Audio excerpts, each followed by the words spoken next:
What if a simple object, something soldiers used every morning, became one of the deadliest weapons on the battlefield? What if an enemy sniper wasn't hiding behind rubble or trees, but was inviting soldiers to look directly at him? In the chaos of World War II, rumors spread among German troops about a ghost who never fired first, yet never missed. Patrols vanished, officers refused to raise binoculars, and fear began spreading faster than bullets. For 6 days, an invisible hunter dominated a ruined battlefield using a method so absurd it sounded impossible. The truth behind that method will only be revealed at the very end of this story. On June 12, 1944, just days after the Allied landings in Normandy, the small French town of Saint-Lô was no longer a town at all. It was a graveyard of stone. Buildings had been reduced to jagged skeletons, streets were unrecognizable, and the air carried the smell of smoke, dust, and death. American infantry units advancing through the ruins quickly realized this was not a normal battlefield. German resistance was unusually cautious, eerily silent, and deeply defensive. Something had already gone wrong here, long before most U.S. soldiers arrived. Among the units moving in was a young American sniper whose name would never appear in official war records.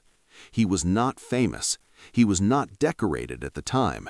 He was simply assigned to slow the enemy and protect advancing infantry in an environment where every window, every hole in the wall, and every shattered rooftop could hide death. Sniping in urban warfare was brutal and intimate. It wasn't about long distances. It was about patience, psychology, and survival. The sniper had learned early that killing wasn't the hardest part of the job. Staying alive was. In ruined cities like Saint-Lô, the Germans had experienced snipers of their own. They understood counter-sniping tactics well. A single muzzle flash, a shadow, or the slightest movement could mean death. Traditional methods, poking rifles through windows, firing from predictable positions, got snipers killed fast. So the American did something different, something quiet, something strange. For the first day, nothing remarkable happened. He observed. He studied how German patrols moved, how often officers scanned streets with binoculars, how machine gun teams advanced under cover. He noticed that German soldiers had grown overly confident in certain areas, believing them to be cleared. He also noticed something else, something subtle but important. German troops were desperate for visual confirmation. They constantly searched windows, rooftops, and doorways, trying to spot threats before moving forward. That desperation would become their weakness. On the morning of June 13, the sniper repositioned before dawn, not to a rooftop or bell tower, but to the second floor of a partially destroyed house overlooking a narrow street used by German patrols. The position was unremarkable, almost laughable. The wall behind him was missing, exposing his silhouette if anyone looked closely. But that was exactly the point. Instead of hiding completely, he wanted to be noticed, just not the way the enemy expected. As the sun rose, German infantry began moving again. A squad stopped near the intersection. An officer raised his binoculars and scanned the street ahead. Nothing happened. Seconds passed. Then suddenly, from an upstairs window across the street, something appeared. A white porcelain coffee cup resting calmly on a windowsill. The officer hesitated. Why would a sniper leave something so obvious in a window? It made no tactical sense.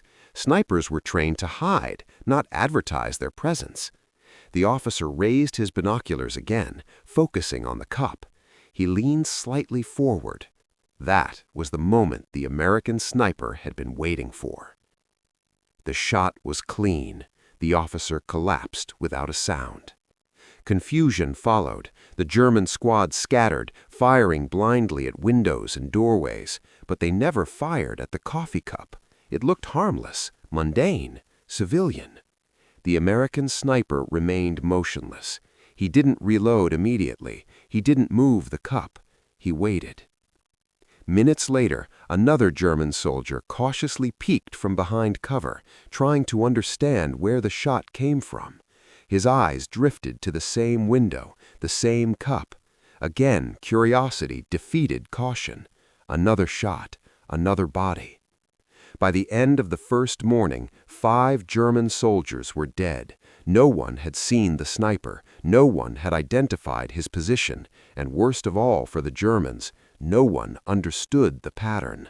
Word spread quickly through enemy lines. A sniper was active, a very good one. German counter-snipers were deployed that afternoon. They searched rooftops, chimneys, and church towers. They fired into likely sniper nests. But the window with the coffee cup was ignored. It didn't match any known tactical doctrine. It looked too obvious to be real. The American sniper knew he was walking a dangerous line. If discovered, he wouldn't survive long. But psychology was now his greatest weapon. He changed cups, sometimes chipped, sometimes metal, always placed casually. Sometimes he wouldn't fire for hours, letting tension build. Sometimes he fired twice in quick succession. German soldiers stopped scanning rooftops first. They started scanning windows with small objects. Fear changed behavior. By June 14, German movement through Saint-Lô slowed dramatically. Patrols avoided open streets. Officers refused to expose themselves. Orders were relayed hastily, poorly. The sniper had effectively pinned down entire sections of the town, not with firepower, but with uncertainty. Kills accumulated quietly. 15, 22, 30, each shot carefully selected, each target chosen not just for position, but for impact. Officers, messengers, machine gun leaders. The sniper understood that killing the right man mattered more than killing many, but the numbers kept rising anyway. On the 4th day, German artillery shelled multiple buildings suspected of hiding the sniper. The American relocated again, moving only at night, leaving behind shattered cups in abandoned windows, ghosts of his presence. Even when he wasn't there, German troops hesitated. The idea of the cup had become more dangerous than the cup itself. By June 17, panic was visible. Some German soldiers reportedly fired at empty windows. Others refused to raise binoculars at all. Counter-snipers began hesitating, unsure which window to trust. The American sniper continued his work with mechanical calm, tallying kills not with pride, but with a detached awareness that this was the only way to keep his fellow soldiers alive. But as the 6th day approached, something changed. German forces adapted. They stopped reacting impulsively. They slowed their advance to a crawl. They brought flamethrowers and heavy weapons forward. The city became more dangerous by the hour. The sniper knew his time was running out. He also knew that the most dangerous moment for any hunter is when the prey finally understands the trap. As darkness fell on June 17, the sniper placed one final cup on a windowsill, his boldest position yet. He had one last decision to make, one final shot that would either end the legend forever or reveal the terrifying truth behind the coffee cup trick. And that truth, the real reason the coffee cup worked so devastatingly, will only be revealed at the very end of this story. On June 18, 1944, the ruins of Saint-Lô felt different. The air itself seemed heavier, as if the town had learned to fear the daylight. Smoke drifted lazily between collapsed walls, and the usual sounds of distant gunfire were replaced by long, unnatural stretches of silence. German troops were still there, but they moved like men already defeated, slow, uncertain, constantly glancing at windows that stared back like empty eyes. By now, the sniper's presence had reshaped the battlefield. It was no longer about territory, it was about terror. The American sniper woke before dawn, as he had every day for nearly a week. His body ached from cramped positions and sleepless nights, his fingers stiff from constant tension. He knew the Germans were changing their tactics. They no longer rushed blindly or exposed officers carelessly. They were learning. And that meant his advantage, surprise, was fading. The sixth day had been deadly for both sides, but if he stayed too long, the city would become his grave. He relocated one last time under the cover of darkness, crawling through rubble with slow, deliberate movements. His final position overlooked a key crossroads the Germans would need if they were to retreat or reorganize. It was a bold choice, bordering on reckless. The building was partially collapsed, with almost no structural protection left. If discovered, artillery or flamethrowers would end everything in seconds. Yet this position offered something invaluable: visibility. As the sun began to rise, the sniper placed the coffee cup on the windowsill. This time, however, he did not place it where his rifle would fire from. Instead, he positioned it several feet away, angled so it would catch the early light. He adjusted its placement carefully, ensuring it looked perfectly natural, careless even. Then he retreated deeper into the shadows, his rifle aimed at a completely different angle, covering a secondary approach route rather than the window itself. Hours passed. German movement was minimal. When soldiers finally began crossing the intersection, they did so with painful caution. One stopped, another pointed. Someone noticed the window. The cup. No one reacted immediately. The sniper waited, heart hammering but breath steady. He knew that after days of fear, hesitation had replaced instinct. German soldiers no longer trusted their own eyes. That was the sniper's greatest advantage and his greatest risk. If they ignored the cup, the spell would be broken. A German non-commissioned officer finally raised his binoculars. He didn't step into the open. He leaned from behind a wall, exposing only part of his head. That single decision sealed his fate. The sniper fired once. The man fell backward, dropping the binoculars into the dust. Panic erupted instantly. German troops scattered, shouting warnings, firing wildly at nearby windows. This time, however, they did not ignore the cup. Several rifles turned toward it at once. Bullets shattered the porcelain, sending fragments flying into the street below. And still, the sniper did not fire from that window.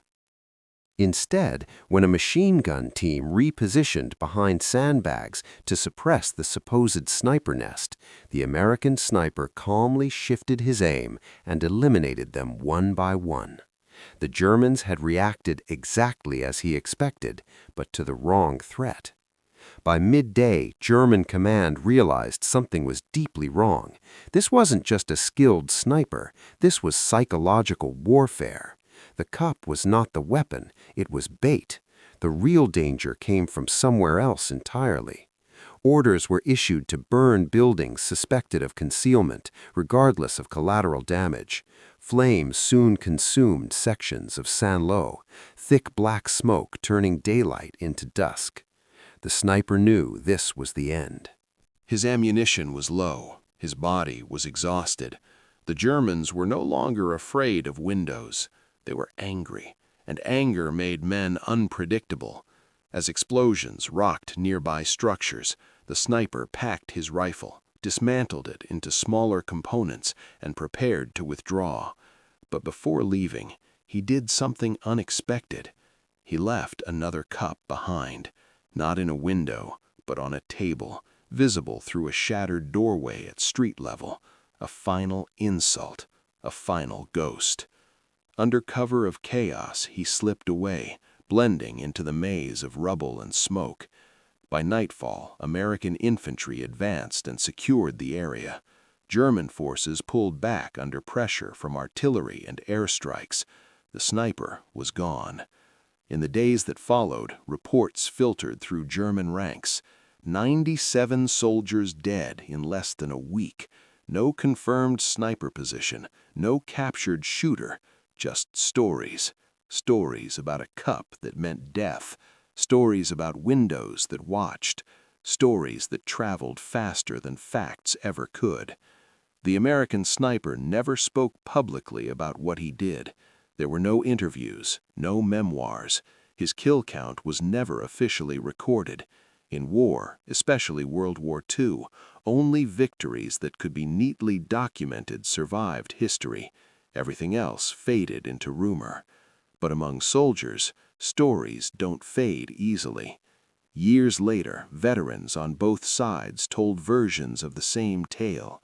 Some exaggerated it, some dismissed it as myth. Others swore it was true. The numbers changed, the details shifted, but the core of the story remained the same. A sniper who turned fear itself into a weapon. And now, at last, the truth behind the coffee cup trick can be revealed. The cup was never meant to hide the sniper. It was meant to force the enemy to look. Snipers depend on patience, observation, and confirmation. By placing something harmless and human in a window, the sniper exploited a psychological instinct, the need to identify normalcy before danger. The cup created a false sense of contradiction. A sniper wouldn't advertise himself, so the mind searched for reasons instead of reacting. That hesitation, those extra seconds of curiosity, were fatal. More importantly, the cup broke German sniper doctrine. Once soldiers believed the cup marked death, they changed how they moved, how they looked, and how they fought. The battlefield no longer belonged to weapons or numbers. It belonged to fear. Even when the sniper wasn't there, the idea of him was. That is why the coffee cup worked. Not because it was clever, not because it was hidden, but because it made men doubt their instincts. In war, doubt kills faster than bullets. And somewhere in the rubble of Saint-Lô, long after the shooting stopped, broken porcelain still lay in the dust, silent proof that sometimes the deadliest weapon on the battlefield is not a gun at all, but the mind behind it.